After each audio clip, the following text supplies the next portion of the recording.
So the game ends. Chelsea 2, Newcastle 0. Janusz Michallik joining me for ESPN FC. Let's start by talking about Chelsea then, Janusz. They are the top scorers in the Premier League right now. They seem to have ironed out those defensive issues. How dangerous are they this season?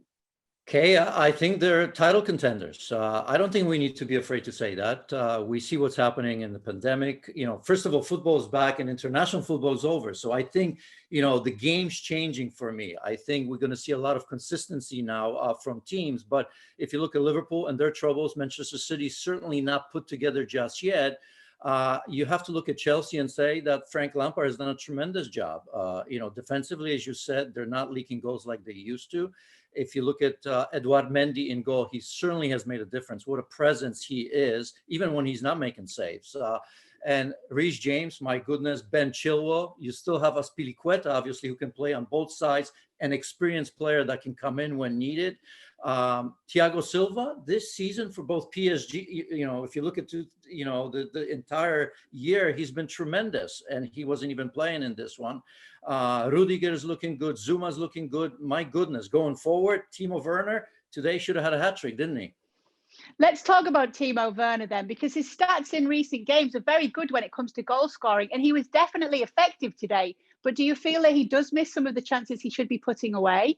Yes, he single-handedly kept Newcastle in the game for no particular reason, because he was, when he needed to be selfish, remember in the second half, he was looking to pass. Of course, we saw how dangerous he was, right? I mean, this is your typical Timo Werner when you watched him at Leipzig on the break as well. I mean, it was so beautiful to watch. He was just gliding through people and, of course, put it on the platter for Tammy Abraham, didn't he?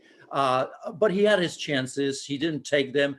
I've seen him do it. I commentated the game against Ukraine for Germany. He had a couple, could have had more against Spain. I guess he and I and you and everybody need to forget about that game very, very quickly. But I think we're just seeing glimpses. And as I've mentioned, because this international break is over now, I think teams can actually, all over Europe and all over the world, start concentrating on putting together the teams, the chemistry. By the way, chemistry between Timo Werner and Tammy Abraham was pretty good today. Although I felt for Giroud a little bit because I thought the way the game was shaping up, I thought he needed to be there. By the way, Kante in that three-player midfield without Jorginho, perfect, right? Maurizio Sarri should have known way before that. I think people get what Maurizio Sarri was doing with Kante. Is N'Golo Kante back to his best now from everything you've seen this season? Yes, in this shape. The 4-3-3, when he's deep lying, I think that's his comfort zone. He can play elsewhere, sometimes very well, but it's just like anything in life. You want to play within your comfort zone, and I think when he's bossing that midfield, he's at his best, and it's been proven in the last few weeks. Before we do move on to talk about Newcastle, which is not going to be as glowing praise from you, I suspect, let's just talk about that second goal for Chelsea. You alluded to it and the chemistry there that we've seen between Tammy Abraham and Timo Werner. It was a sight to behold, wasn't it?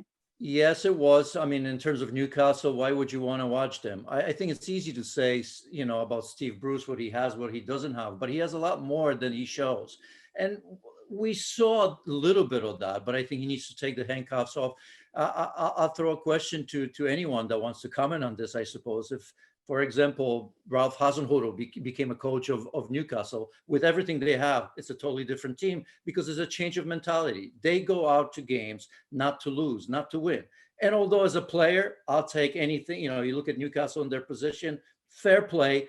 But I think I expect more. I wouldn't pay to watch Newcastle. I understand if you're a Newcastle fan, you always will, for the good and bad. But this is just not good. I mean, you have Alan Saint-Maximin, talented player, right? I know there's no Callum Wilson. You have Miguel Almiron. We've seen him in Major League Soccer where he was happy-go-lucky attacking. He's a fullback these days and defense. So I think just a different setup, different mentality. And I think you'd see maybe a little different Newcastle side. Do you think it is fair to say, though, obviously you mentioned it, that Callum Wilson, his absence really was felt today? They could have really done with him in a game like this. Yes, I would imagine. I mean, he's got, 6 goals for them, but, it's a relatively new player as well. So, when you look at teams like this, it's almost too easy to say, well, we have a player. They haven't had him. This is a new signing. So they've missed him. But again, if Timo Werner was more clinical, it wouldn't have mattered. This game was over almost before it started, didn't it?